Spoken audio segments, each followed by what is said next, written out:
Tu es guidé. Le Seigneur vous donnera du pain quand vous serez dans la détresse et de l'eau au milieu de l'oppression. Ton maître ne se cachera plus et tes yeux le verront.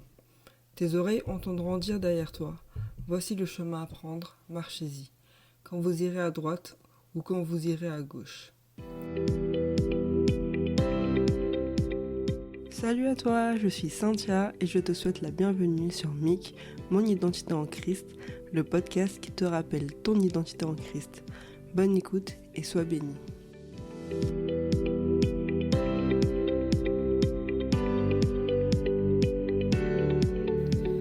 S'il y a un point pour lequel j'admire particulièrement mon mari, c'est son sens de l'orientation.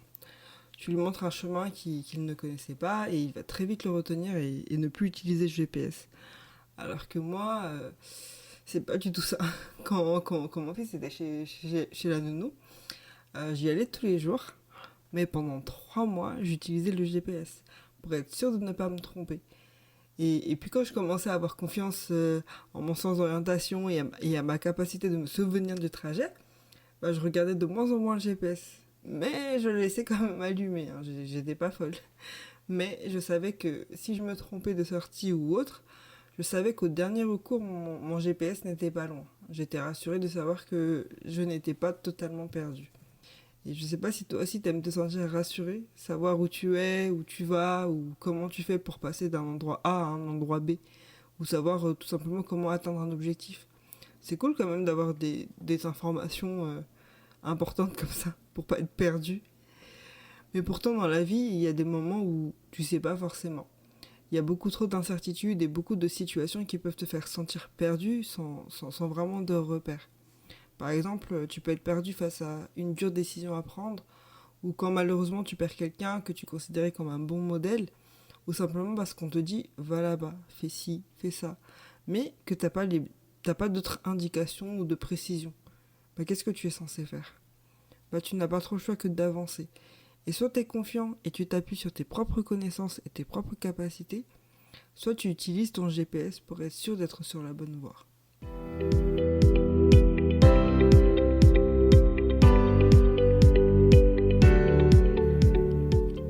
Exode 13, verset 21. L'Éternel allait devant eux, le jour dans une colonne de nuée pour les guider sur leur chemin, et la nuit dans une colonne de feu pour les éclairer, afin qu'ils puissent marcher jour et nuit. Moïse a été désigné par Dieu pour délivrer le peuple d'Israël de l'esclavage en Égypte, et son rôle était de guider le peuple vers la liberté. Donc il doit les conduire pour emmener d'un point A, donc en l'occurrence l'Égypte, où le peuple était maltraité, opprimé et humilié, vers un point B, qui était la terre promise, un bon et vaste pays, là où coule le lait et le miel. Donc pour info, si ces aliments ne te parlent pas à toi, le lait et le miel sont des aliments qui sont très appréciés en Orient, et c'est une image qui illustre la fertilité et la richesse naturelle du pays. Donc Moïse était en quelque sorte le GPS de l'époque. Et bon, comme tout homme, Moïse objecte, qui est cet homme pour guider un peuple ? Et surtout, comment il peut guider alors qu'il ne communique pas bien, il bégaye et tout ça. Mais Dieu insiste et l'encourage et il dit de toute façon, je serai avec toi. Et donc il y va avec sa capacité humaine et se met au travail et tout au long de son parcours, Moïse il est guidé et il se laisse conduire par Dieu. Donc du coup le peuple finit par être délivré de la main du pharaon et là ils se mettent en marche. Et ils se laissent guider dans le désert jusqu'à ce qu'ils se retrouvent sans issue face à la mer. Ils se retournent et ils voient que les Égyptiens qui les poursuivaient commencent dangereusement à se rapprocher d'eux. Et alors la prise de panique pour les Israélites. Ils disent même préférer retourner en Égypte, vivre dans la torture plutôt que de mourir dans le désert. Non mais des fois le désespoir te fait faire dire des trucs, franchement c'est chaud. Bref, est-ce qu'on serait pas un peu tous comme les Israélites ? Tu avances, t'es heureux, tu es libre. Mais quand tu te retrouves face à un mur, tu vois cet obstacle et tu vois que ça. Et au final, t'oublies tout ce qui est essentiel. Déjà de 1, que tu as quitté un lieu où tu n'avais aucune liberté, que maintenant tu peux vivre sans être opprimé.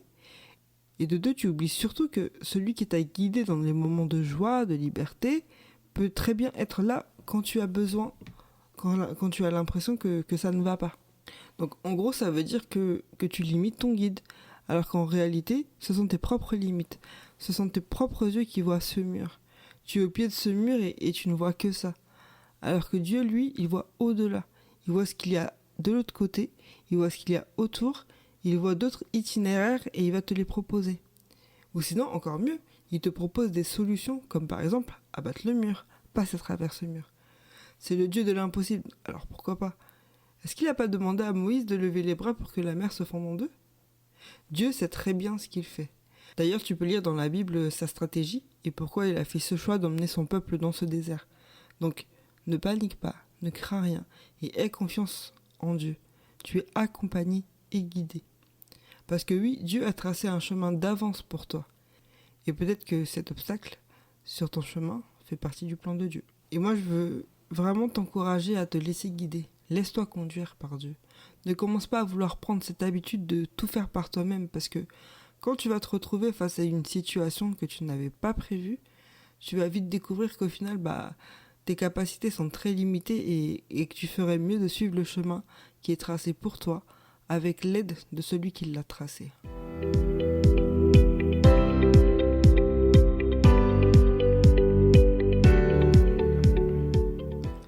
Je me souviens la première fois que j'ai utilisé Waze, c'était en anglais. Et bien que j'arrive à me débrouiller avec l'anglais, je voulais pas prendre le risque de me perdre parce que j'ai fait la maline parce que j'écoutais la voix en anglais.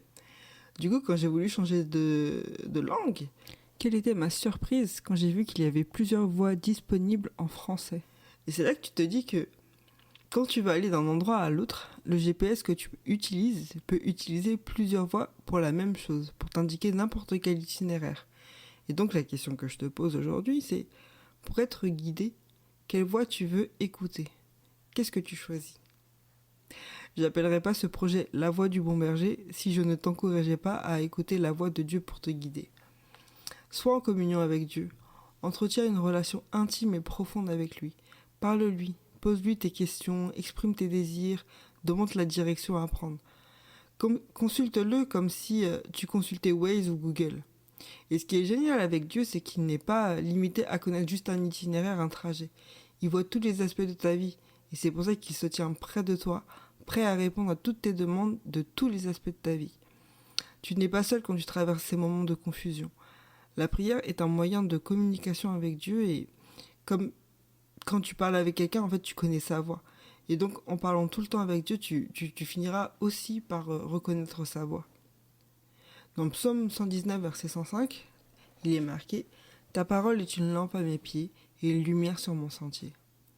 Dieu nous a mis à disposition un livre rempli de trésors. La Bible contient des enseignements de Dieu et des principes qui nous guident dans notre relation avec lui. Donc je t'apprends rien, mais c'est toujours bien de le rappeler. C'est un peu comme une boussole. C'est un instrument qui permet de guider, d'orienter ta vie. Et tu peux trouver n'importe quelle réponse à n'importe quelle question. Et tu y trouves même des cas pratiques, avec la vie de personnages de la Bible, des paraboles, etc. Il y a plein de ressources pour t'enseigner. Donc, franchement, prends le temps de le lire, de méditer, de l'étudier. Et je te parle pas de lire un verset du jour, hein, tu vois. Oui, c'est bien. Mais c'est aussi bien, des fois, de lire et de connaître le contexte dans lequel ce verset que tu connais par cœur est utilisé. Je faisais cette erreur jusqu'à récemment je me contentais de lire les versets que je trouvais partout et tout. Mais quand j'ai commencé à ouvrir ma Bible, j'avais vraiment l'impression d'être béni, mais 1000 fois plus, tu vois. Donc, je t'encourage à faire de même. Utilise cet outil qui est à ta disposition pour connaître le chemin que tu dois prendre. Et bien sûr, des fois, quand tu lis un passage de la Bible, tu comprends pas forcément ce que ça veut dire. Et tu peux demander à l'Esprit Saint d'éclairer ta lanterne. Il est là pour ça. Demande au Seigneur de te remplir du Saint-Esprit et qu'il devienne ton compagnon permanent de voyage. Mais il faut que tu l'écoutes et que tu l'obéisses. Commence pas avec tes « Non, on va par là, je connais, t'inquiète, c'est un raccourci. » Ne prends pas de raccourcis. Les raccourcis sont des pièges. Tu peux passer à côté de tellement de trucs si tu empruntes cette voie. Imagine si les Israélites avaient pris un raccourci. Ils n'auraient pas pu voir le miracle de la mer divisée en deux. Alors ne rate pas de bénédiction en pensant qu'un chemin plus court est meilleur. Écoute le Saint-Esprit. Il est avec toi tout le temps. C'est un cadeau que Jésus t'a laissé avant de retrouver son Père au ciel, alors utilise-le. Laisse-toi enseigner, laisse-toi guider. Et Et sache que tu n'es pas seul dans ton voyage. Sache que pour n'importe quel aspect de ta vie, tu seras conduit à des victoires incroyables et à l'accomplissement de magnifiques projets que le Seigneur a prévus pour toi.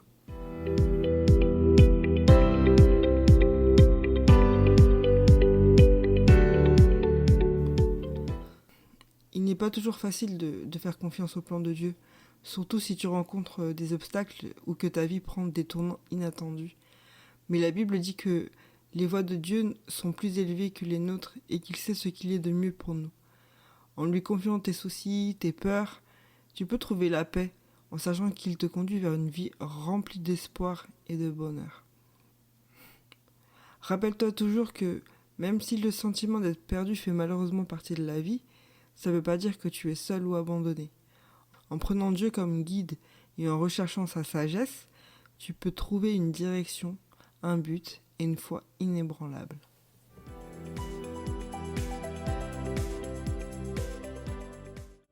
Merci pour ton écoute, j'espère que le contenu t'a encouragé et édifié. N'oublie jamais ta valeur et ton potentiel.